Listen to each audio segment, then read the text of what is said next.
devant moi l'ensemble des dossiers de l'ordre que vous allez traiter avec diligence, je l'espère bien. En tout cas, je le fais.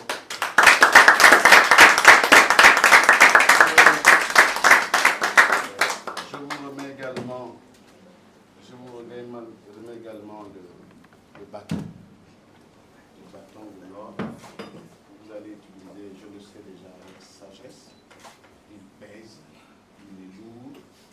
Il faudra savoir faire le meilleur usage pour le bien de l'ordre et le bien de nos confrères.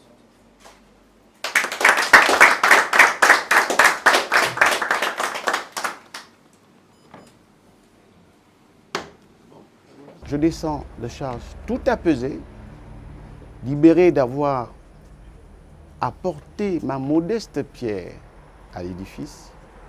Je descends aussi apaisé parce que je laisse un conseil de l'ordre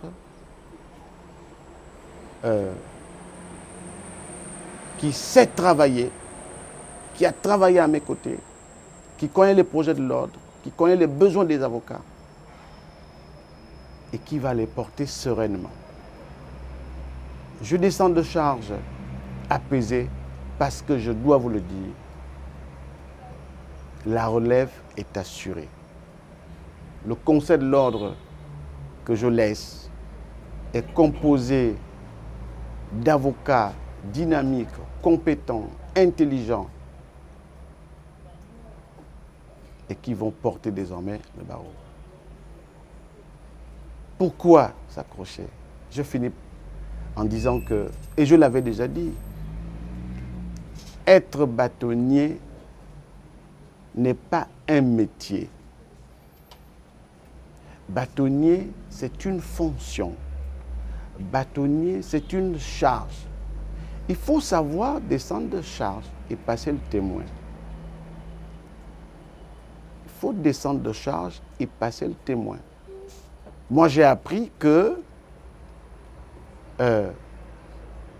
descendre de charge, c'est de comprendre que sur un chantier, aussi vaste qu'il soit, les ouvriers doivent pouvoir se relever.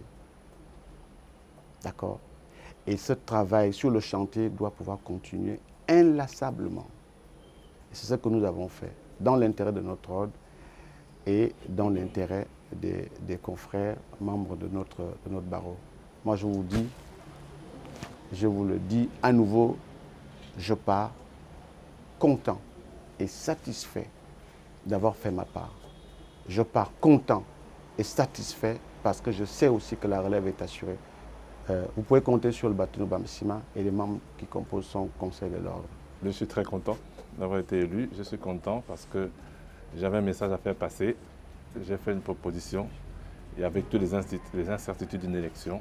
Et je suis satisfait de ce que mes confrères m'ont accordé leur confiance, bien au-delà des espérances que je pouvais avoir.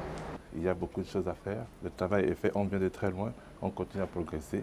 Donc moi j'ai choisi la voie de l'audace, la voie de l'imagination et la modernité. Notre barreau a besoin d'hommes et de femmes capables d'inventer et d'imaginer ce qui n'a jamais existé. Mais les mots communs, il n'y en a pas tellement, il n'y a pas tant que ça comme mots. Et je pense que M. le bâtonnier vous a dit qu'il y avait des dossiers urgents. Ce sont des dossiers qui sont connus et qui vont continuer à être avancés. On a le problème des assurances, on a le problème de la sécurisation de notre barreau. On a le problème de recrutement, de formation. C'est des questions sur lesquelles il va falloir mettre l'accent parce que, oui, il faut recruter. Il faut pouvoir recruter en fonction de ce qu'on peut accueillir. Il faut pouvoir offrir un cadre à ce qu'on reçoit. Ce qu'on reçoit au barreau, il faut pouvoir les former. Et ceux qui sont déjà inscrits doivent continuer à se former parce que le droit est une science qui évolue chaque jour. Il faut suivre. Bien, évidemment, nous sommes les avocats, nous travaillons lorsqu'il y a des audiences et évidemment, à l'heure actuelle, le fait qu'il y ait une grève, ça paralyse l'activité des avocats. On espère donc que les parties sont en discussion vont trouver très rapidement un point d'accord pour que les avocats puissent continuer à travailler et que les justiciables aussi soient rétablis dans leurs droits parce que lorsque vous avez des problèmes et que vous ne pouvez pas venir devant le juge et demander la protection et le respect de vos droits, on est quand même en danger. Attendez.